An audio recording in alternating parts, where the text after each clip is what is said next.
Hey guys, welcome back to Black, White, and the Grays. My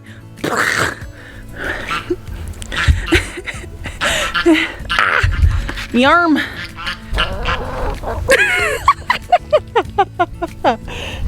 Hello everybody. I have the grain. Gotta feed the cow. Okay, I just fed the cows. She was a little late for dinner. Oh my goodness, it's just a crazy day. We have some hay out here. Just a couple bales that we got. And every day when I come, the chickens lay eggs for me. I don't have a basket. Whenever you have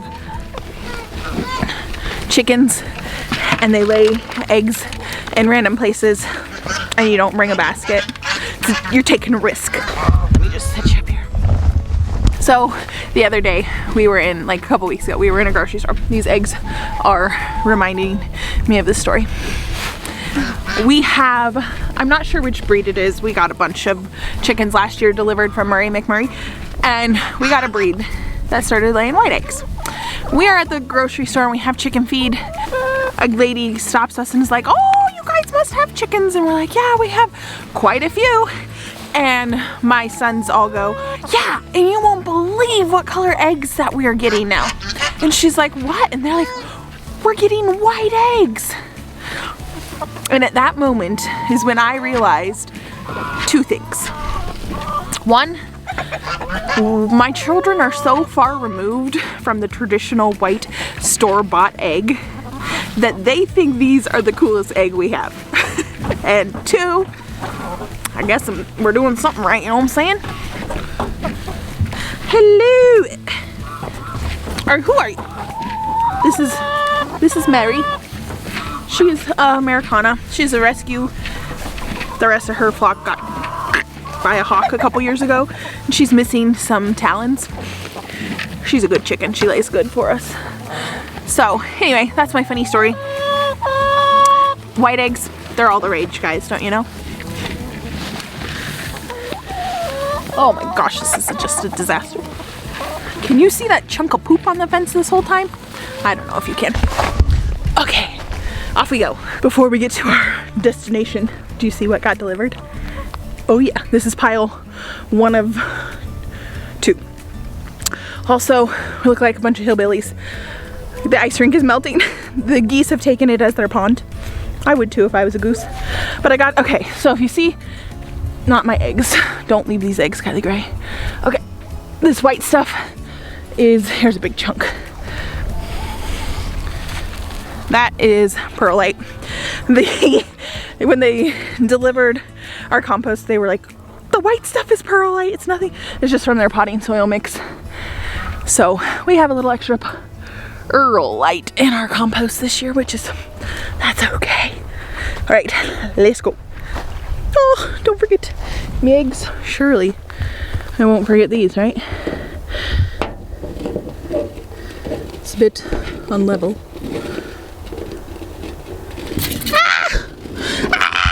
I don't think I even took the time to introduce myself to you.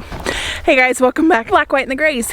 My name is Kylie, and welcome to our farm. We are a small farm located in Central Oregon. Uh-oh, you little dirty. Located in Central Oregon. We are a zone 3 with a frost risk all year round. So our ground is just now starting, the first layer is really starting to melt, and it's pretty cool because that means at least we can get some weed fabric in.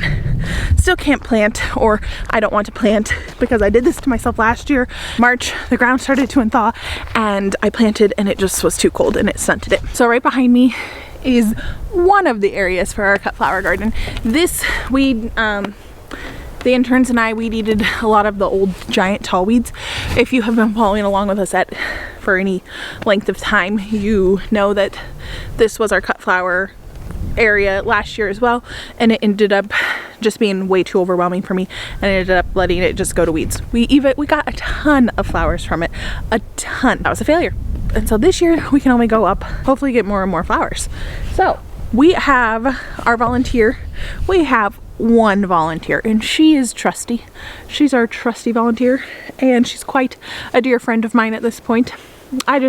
This farm has already brought us a lot of friends and that are very dear to us, and that is cool. A community. That's what the word I'm looking for. This farm we've only been a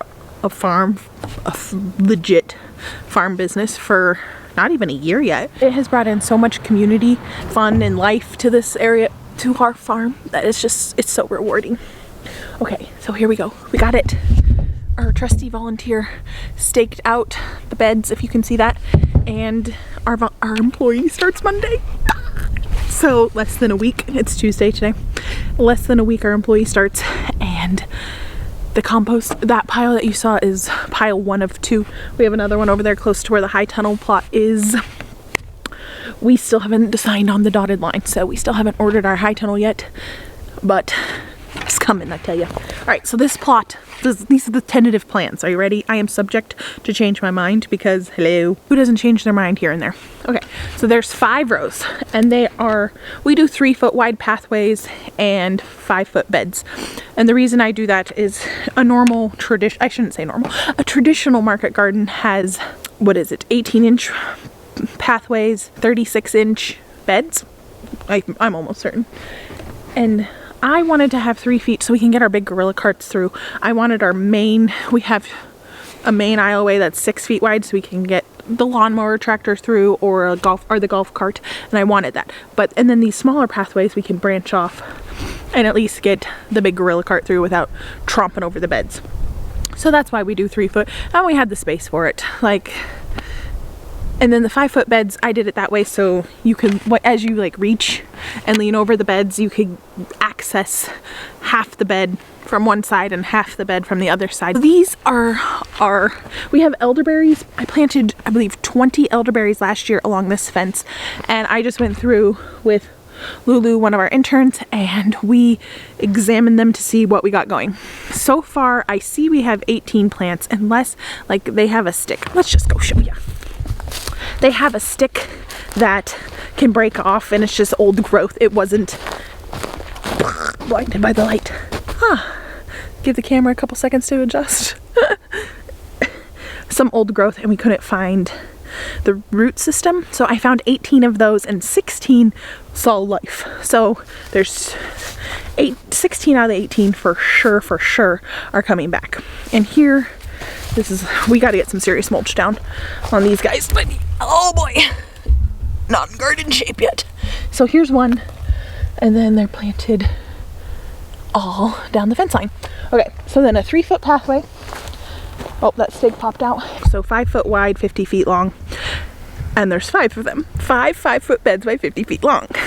5, 50. In these beds, I plan on succession sowing our precut sunflowers in these 5 beds. So imagine that whole area just like sunflowers, baby, and elderberries. So this is the first year's growth.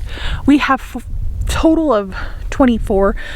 Well, we did last year, and if 2 didn't make it, we'll have 22 or 20 elderberries, depending on. I know for a fact we at least have 20. Okay, we might have 24. And they should get up to here this year, and they'll keep growing and growing and growing. Keep in mind, we do live in a colder climate, so they're not going to take off crazy like they would in more warm climate. Let's head in the greenhouse. We got a lot done since the last time I talked to you. We got our strawberries potted up. They look like death. The walla walla onions, these I did not grow. These are the ones I got from Wilco. And then we also have peonies potted up. What else? I think that's it. Okay, so, but the greenhouse is jamming, yo. I wanted to show you this. Remember on February 11th is when I sowed these peas. We got some weeds. I don't know if that was from the potting soil or what, but we got a lot of weeds in here. The germination was okay. Wasn't great.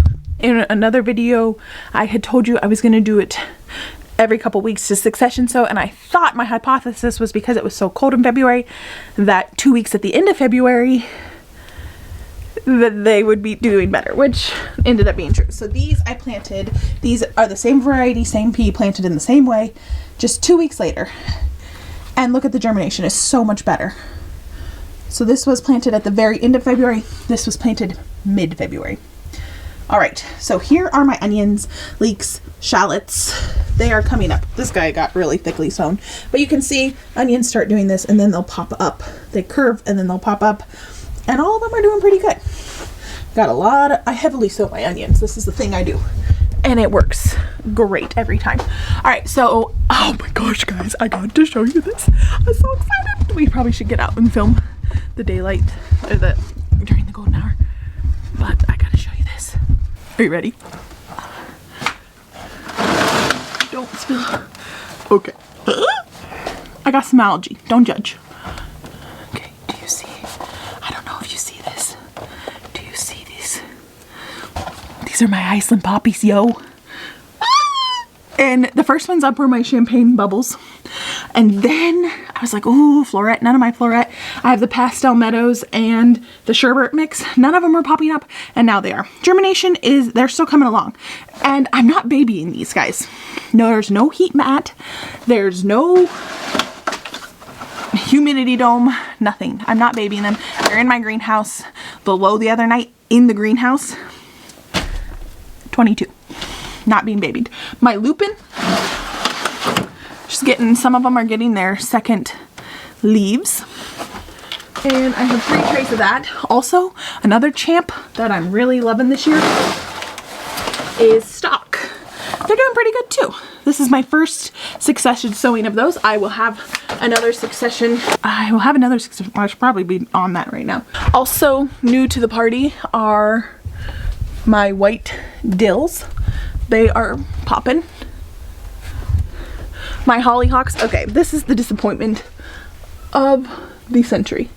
The hollyhock seeds that I saved, I apologize to any friends and family that I have given them to. Not a single one has germinated. I don't know if I saved them wrong. I need tips. Okay, but they all had really good germination, except for my one row down the middle. Sad.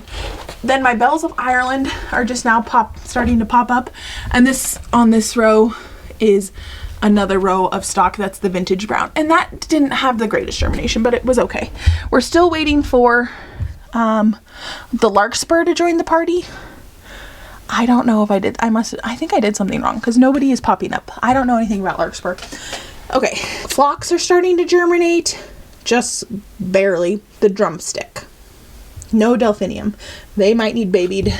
This year, if you need babied, you're off the list. No, I just won't be growing you this year. And I do have some sprouts of my sweet peas. Oh, and over here, I planted celery. No germination yet. That's to be expected. It typically takes a pretty while. And these are my shallot. Oh, that's a leek. These are my shallots. These are the easy sow walla wallas I did. They are just now cracking. The seeds, when they germinate, they crack a little bit and open up. And they're just now cracking, so they had that coating on them, so that's to be expected. All right, so here, so from the greenhouse door, you go over that. Right there is where the sunflowers that I was talking to you about will be. Then we're gonna go around the greenhouse and behind it. Here, I sowed carrots last year. I tried some and they did okay. A lot of varmints ate them before I got to them. But this year we're gonna have 3 distinct beds back here, same pathway, same width, and they're only gonna be 25 feet long. They might be another succession of, oh, I wanted to do wildflowers back here. That's right. All right, so here is the boys' dirt pile. This is where they play. You can see the shovels and tractors and sand toys. I would love for this to get moved. We'll have our tractor guy come over, move it over into that corner area. That way I could actually add 3 more beds right here, which I really don't need, but I think it'd be cool. All right, so there it is, the dirt pile, and here we can do, we'll at least have 1 bed here, and we could probably do 2 more if we move that, and that is where I'd like to put my stock and my Iceland poppies and all of those things. Now, this is last year's potato bed. It was a big fat fail. I'm gonna commandeer that for my sweet peas. So we're gonna put peas in that bed, and it'll just be these massive 6 to 8 feet tall wall of sweet peas, which I think is gonna be awesome. And that's the plan. I probably definitely need 3 beds over there. You know, I'm thinking I got my white dill, over in these beds, we will have some perennials growing up, and I'm trying to figure out what we're gonna do. We have bachelor buttons, which are technically an annual, but they reseed themselves crazy. Even this harsher climate, the bachelor buttons, they just keep coming back, which I do admire about them because I like a hardy flower, but they get everywhere. I have them growing in my greenhouse. The wind must have flown their seed in last year, so I'm letting them grow in there because why not? Like, and they're starting to come up. They're the first things that are popping green up. I love the bachelor buttons. They are a pain in the butt to harvest, but they earn their keep here. And I have a bunch of yarrow that I planted in one of the beds that is probably coming up right about now. And those are in my sunflower beds. So I need to debate on whether I let them be or if I dig them up and transplant them, and it might affect the growth. The bachelor buttons, I just have some different varieties, like my black ones and some red ones over there that I really want to make sure that I have in my arsenal. I don't know. And so I really don't want to lose those. So it's kind of my debate. That's my only problem right now with the flower garden. But this year, or this week, we've started putting a fresh layer of compost on our beds, and there's just gonna be a snowball effect. Monday, like I said, our employee starts. Oh my gosh, I cannot believe this. It's crazy. Like, this is such a major blessing to this farm. Our employee starts and he will be busting out these beds. It's going to be exciting, and all you guys will be introduced to him next week, hopefully on Tuesday's video, and this is going to be exciting. So all these beds are going to get knocked out. We're going to get the weed fabric down in the flower everywhere that doesn't have weed fabric. I think we have 2 beds here behind the greenhouse and on the side of the greenhouse that we got to put the weed fabric down, and then we got to compost these beds. A couple questions I want to address in this video that I should make clear. In my last video I did a no dig method, how to. Okay, the cardboard, I traditionally like to lay that down in the fall and let it disintegrate over winter. By the time spring comes, you can plant whatever you want in it, even carrots. The cardboard is so soft, carrots go right through it. It makes beautiful soil. If you have to plant it in the spring like we're doing, I've done it for, this will be my 2nd year doing it in the spring, 3rd year doing it in the spring. And essentially, I don't plant shallow root crops for the first 2 months I have the cardboard down. Meaning I don't plant a carrot with a long taproot. That's why I love those Parisian market carrots. They're so fabulous. And just give it a month and a half or 2 months and you'll be able to plant. And if you live in a more humid, more wet climate than we do, it'll happen faster than what it can happen here. We live in a super dry climate. We don't get any rain in the summer. If we do, it's like a very rare occasion. So it takes a little while for ours to get soggy and disintegrate and break up. It can be planted in, you just have to be aware of what you're planting, and that's that. It's more ideal to do it in the fall, but it is what it is. You'll be fine. All right, guys, well, I will see you on our next video. It's spring. Can you believe it? It's awesome. It finally came. Oh yeah. Uh-oh. Blast. I cracked it. Good news, didn't forget my eggs. But I cracked one. Blast. While we're on the topic of eggs, whoa, crazy here. Goose's eggs, baby. We have so many. I've been giving them to our volunteer and neighbors. I got 4 or 5 more in there. That's right, the geese started laying. It's so exciting. Now, they are a little goosey, but they make excellent eggs. Excellent. If you put it in homemade bread, I've never had a better bread. You know, when all the egg shortages and people were buying all the things last year with COVID, I just used our goose eggs in baking, and it was fabulous. The kids love a good scrambled egg. I got brain probs and it's still a little goosey. Nah. Alright guys, I will catch ya on my next show episode. Bye guys.